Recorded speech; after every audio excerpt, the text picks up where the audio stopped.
On November 14, 2025, inside the heavily fortified walls of Broad River Correctional Institution in South Carolina, a 41-year-old man who had once terrorized an entire community finally faced the punishment the state had waited nearly 2 decades to carry out. After 17 years, 1 month, and 1 day on death row, Stephen Corey Bryant was executed by firing squad, becoming one of the rare individuals in modern U.S. history to die by that method. This is the story of the crimes that sealed his fate, the final appeals that failed, and what happened in the final hours before he died. The beginning of a rampage.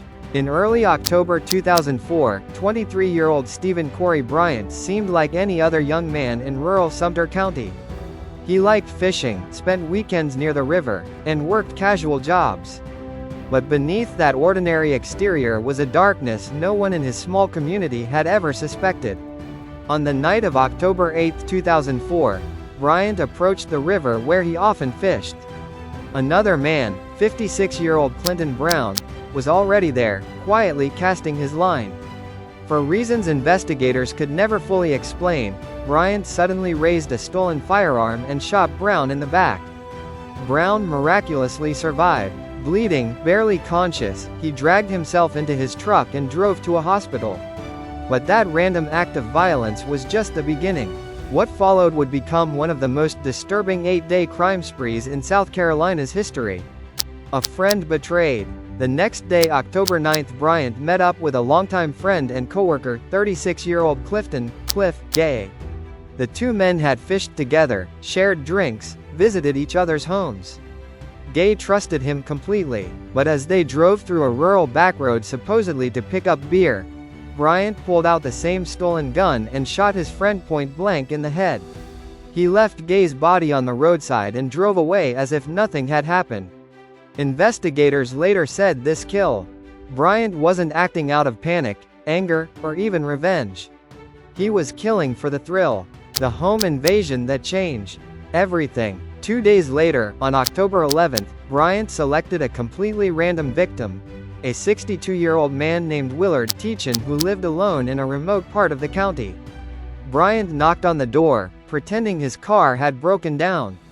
Teachin, like many rural Southerners, offered help. The moment he opened the door, Bryant forced his way in and shot him, not once or twice, but 9 times. The brutality didn't stop there. In behavior prosecutors later described as pure sadism, Bryant burned the victim's eyes with lit cigarettes, ransacked the home, and took jewelry, tools, and anything else he could carry.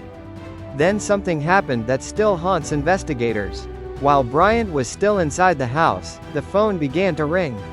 It was Teachin's daughter, Kimberly, calling from another state. No one answered the first time. On her second attempt, the call was picked up. "Who is this?" a man's voice asked. Kimberly responded, "I'm Willard's daughter." The voice replied with a sentence that froze her blood. "You can't talk to him. I'm the prowler." And then, in a tone witnesses later described as mocking and emotionless, he confessed, "I killed him 3 hours ago." He laughed, a cold, sharp laugh, and hung up. Later, when investigators searched the home, they found messages written on the wall in Teachin's blood. Victim 4 in 2 weeks. Catch me if you can. Candles surrounded the body like a ritualistic display. Detectives called it one of the most disturbing crime scenes they had ever seen. The final victim. 2 days later, on October 13th, Bryant walked into a rural convenience store where he ran into 35-year-old Christopher Burgess, a man he knew casually.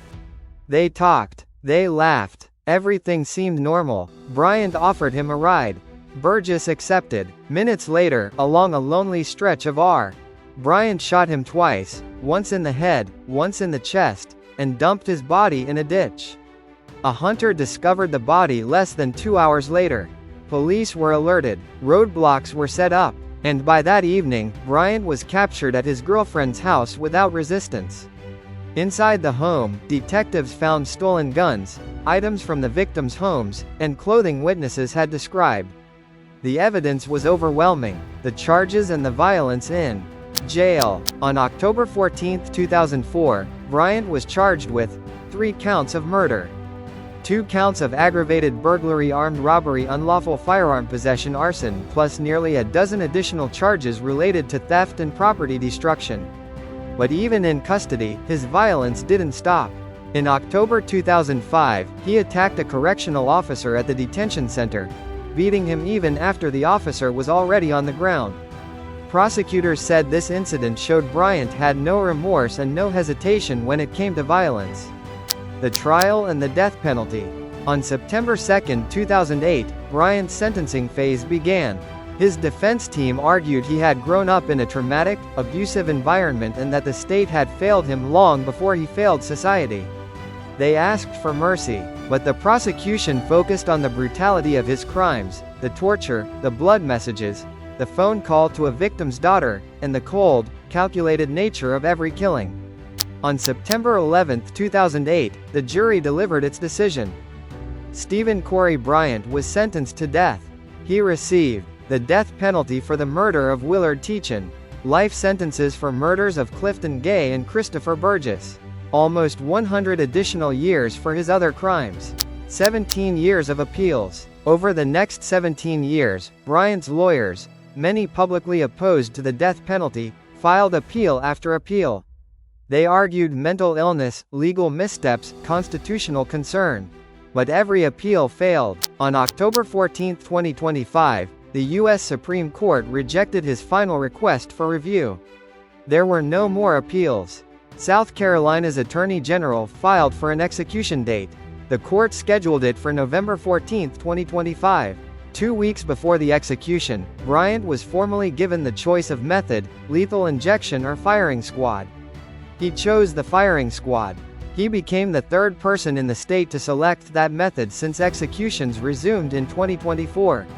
His final days. Bryant spent his last 2 weeks mostly in isolation. No family visited him. His only regular visitor was a spiritual advisor. Inmates often request extravagant final meals. Bryant did not. Records show he declined a special meal entirely. The execution. November 14, 2025, execution day, 4 a.m. Bryant woke up, showered, and met with his spiritual counselor. As protocol requires, he was given sedatives to reduce physical panic during the procedure. 5:45 p.m., he was escorted to the chamber. 5:50 p.m., he was strapped into the chair with leather restraints. A target was placed over his heart. A black hood was secured over his head. Witnesses entered behind bulletproof glass. No last words were offered. At 6:10 p.m., 3 shooters fired .308 caliber rifles. All rounds hit his torso. Doctors said neurological death likely occurred within seconds. At 6:20 p.m., he was pronounced dead. After 17 years of appeals, 8 days of terror, and 4 victims whose families still carry the scars, the state of South Carolina closed the case of Stephen Corey Bryant. Ending questions. Was this execution justice? Did the punishment fit the crime? Or should the death penalty itself be questioned? Let me know your thoughts in the comments below.